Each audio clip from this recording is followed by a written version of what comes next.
कल का आपने देखा होगा कि कल सबसे जो प्रदूषित जगह थी दिल्ली नहीं थी, ग्रेटर नोएडा थी।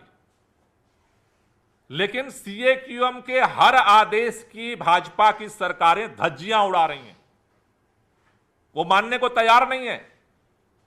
केंद्र सरकार बोलने को तैयार नहीं है और भारतीय जनता के प्रवक्ता प्रवचन देने से बाज आने को तैयार नहीं है। हमने उस समय निवेदन किया था कि दिल्ली के अंदर जो हो रहा है वो एनसीआर में भी लागू कराइए। दिल्ली में सीएनजी की बस चल रही है, एनसीआर में भी चालू कराइए। दिल्ली में इलेक्ट्रिक बस चल रही है। मेरे समझ में नहीं आता है, केंद्र में भाजपा की सरकार, उत्तर प्रदेश में भाजपा की सरकार, केंद्र में भाजपा की सरकार, हरियाणा में भाजपा की सरकार, वो इलेक्ट्रिक बस क्यों नहीं खरीद पाते हैं? सीएनजी की बस क्यों नहीं ला पाते हैं? या जानबूझ के नहीं लाते हैं? दोनों में से एक ही चीज हो सकता है। पैसे की कमी तो केंद्र सरकार के पास भी नहीं है, हरियाणा सरकार के पास भी नहीं है, उत्तर प्रदेश सरकार के पास भी नहीं है। हमने कहा कि दिल्ली में पटाखों पे प्रतिबंध है, दिवाली आने वाली है। आज टिल नाउ, आज तक अभी हरियाणा के अंदर, उत्तर प्रदेश के अंदर पटाखों पे प्रतिबंध नहीं लगाया गया। क्यों नहीं लगाया गया भाई? क्यों नहीं लगाया गया अभी तक?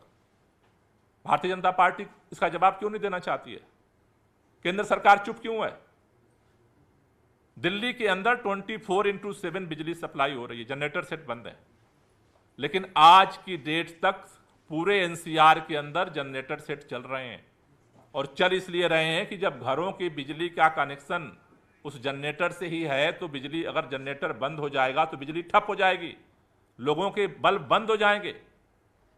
बिजली सप्लाई क्यों नहीं है? और ये एक बार की बात नहीं है, हर बार चर्चा होती है और हर बार वो कान बंद करके निकल लेते हैं।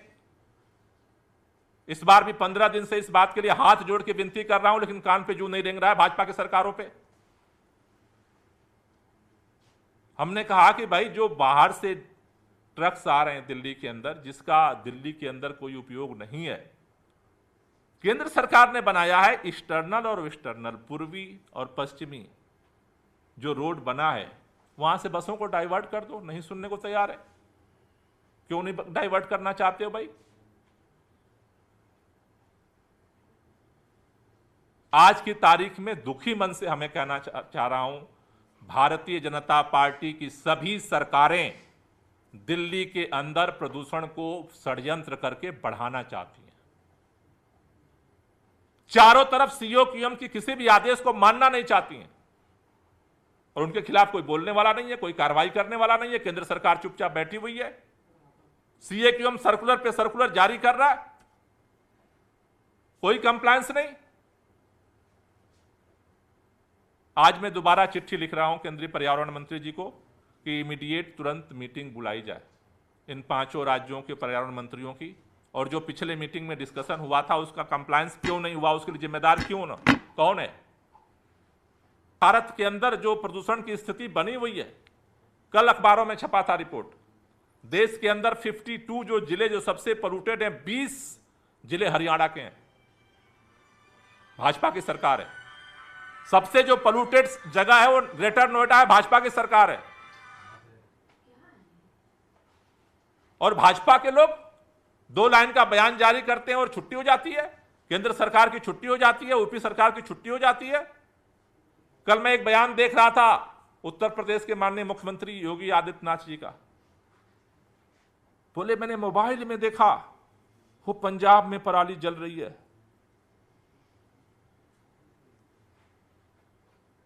यूपी से सारी बसें डीजल की घुमा रहे, वो चारों तरफ, वो नहीं दिख रहा है।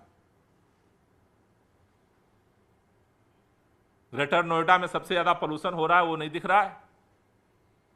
उस पर पट्टी बांध रखी है।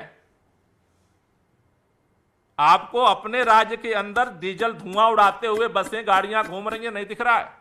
कंस्ट्रक्शन धुआंधार जो है डस्ट पोल्यूशन हो रहा है, नहीं दिख रहा है। ईंट भट्ठे से धुआं उड़ रहा है, नहीं दिख रहा है। डीजल जनरेटर सेट चल रहे हैं, नहीं दिख रहा है। आपको मोबाइल में दिख रहा है पंजाब, क्योंकि पंजाब में आम आदमी की सरकार है। शायद भाजपा की होती तो वो भी नहीं दिखता, उस पर पट्टी लग जाती। शायद उस जो पट्टी लगी उसमें केवल पंजाब दिखता है। अकेली सरकार है आम आदमी पार्टी की जिसने वादा किया था कि पराली को कम करेंगे, और पंजाब के अंदर 50% से ज्यादा पराली कम किया है।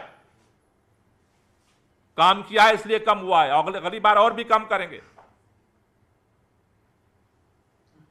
लेकिन एक बात समझना सबको जरूरी है कि ये जो प्रदूषण की समस्या है पूरे उत्तर भारत की समस्या है, सबको सहयोग करना पड़ेगा। और जो जो सरकारें हैं, चाहे आम आदमी की सरकार हो, चाहे कांग्रेस की सरकार हो या भाजपा की सरकार हो, सरकारें बदल जाने से प्रदूषण की समस्या नहीं बदल रही है, इसलिए सबको अपनी जिम्मेदारी निभाना पड़ेगा।